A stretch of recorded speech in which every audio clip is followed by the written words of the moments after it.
The jungle was alive with the sounds of rustling leaves, distant bird calls, and the occasional roar of a predator marking its territory. But deep in the heart of the wilderness, something unusual was happening. A young leopard, sleek and powerful, moved cautiously through the thick underbrush.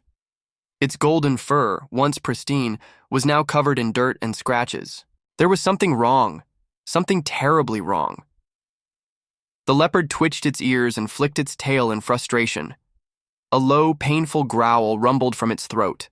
Swarms of tiny insects buzzed relentlessly around its body, crawling through, its fur biting at its skin. It tried to shake them off, swiping at them with its massive paws, but nothing seemed to work. These weren't just ordinary flies or mosquitoes. These were parasitic insects, burrowing deep into the leopard's flesh, feeding on its blood, weakening it with every passing hour. But that wasn't the worst of it. Above, a dark cloud swirled in the sky, a massive swarm of bees disturbed from their hive. The leopard had unknowingly stumbled too close, triggering an all-out attack. The air filled with the frantic hum of thousands, no, millions of furious bees, each one determined to protect its colony.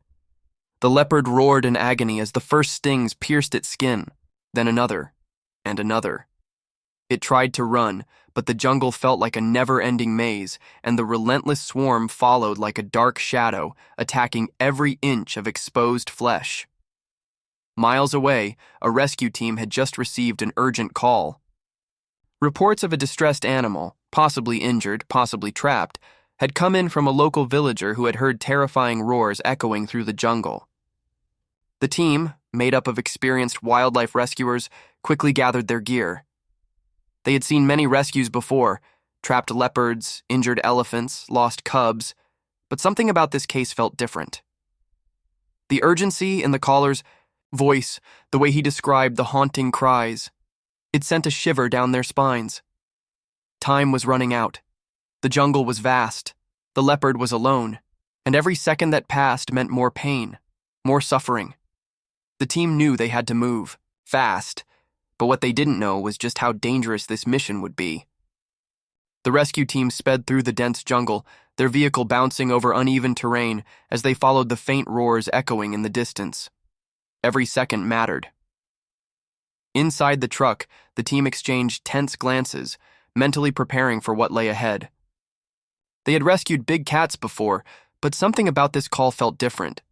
The fear in the villager's voice, the sheer desperation in the leopard's cries, it was unsettling. Leading the team was Arav, a seasoned wildlife rescuer who had spent years saving animals from life-threatening situations. His sharp eyes scanned the dense foliage, searching for any sign of movement. Beside him, Mira, the team's veterinarian, clutched her medical kit, already planning how she would treat whatever injuries they found.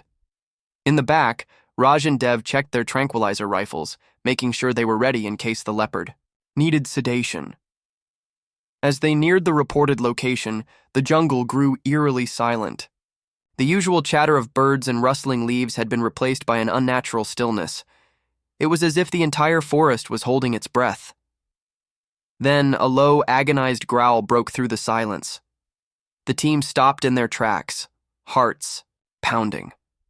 Just ahead, partially hidden by tall grass, lay the leopard. Its once majestic body was now trembling, covered in welts and wounds.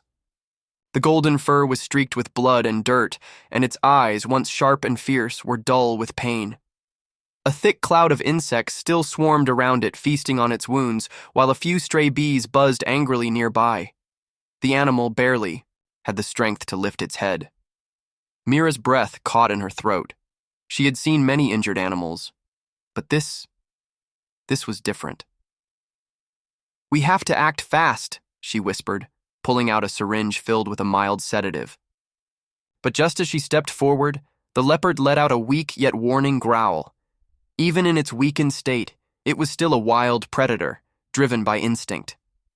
The team knew that approaching too quickly could startle it, making the situation even more dangerous. Arav raised his hand, signaling everyone to stay still. Slowly he crouched down, speaking in a calm, soothing voice. "We're here to help, buddy. Just hold on a little longer." The leopard blinked sluggishly, its breathing ragged. Then, a sudden movement in the trees made the team freeze.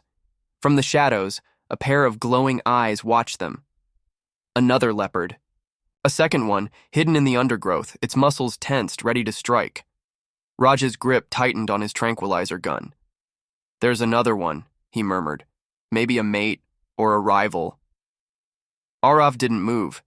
He knew that if this second leopard saw them as a threat, things could turn deadly in an instant. The team wasn't just fighting against time anymore. They were caught between two wild predators, one too weak to defend itself, and the other watching their every move. And the worst part? The jungle was full of dangers they hadn't even seen, yet. The air grew thick with tension as the rescue team stood frozen, waiting for the next move. Would the second leopard attack? Would the injured one trust them enough to accept their help? Or was there something else lurking in the shadows? Something even more dangerous than they had imagined? The answer was coming, and it was coming fast. The jungle felt like it was holding its breath. The rescue team stood frozen, locked in a silent standoff with the second leopard. Its glowing eyes flickered with suspicion, muscles tense, ready to pounce at any sign of danger. Arav kept his, body still, heart pounding in his chest. One wrong move, and they could all be in serious trouble. The injured leopard let out a weak, pained growl, barely able to move. The second leopard's ears flicked at the sound, its gaze shifting momentarily to its wounded companion. It wasn't a rival, it was here for the injured one. Whether it was a sibling, a mate, or simply another leopard drawn by the distress, no one knew. But what was clear was that it wasn't going to let anyone near without a fight. Mira's fingers tightened around the syringe. They had to work fast. The longer they waited, the worse the injured leopard's condition would become. Arav took a slow breath and made a decision. He reached into his bag and pulled out a small container of meat laced with a mild sedative. It wasn't their usual method, but right now, it was the safest option. He gently placed the food on the ground and backed away. The second leopards,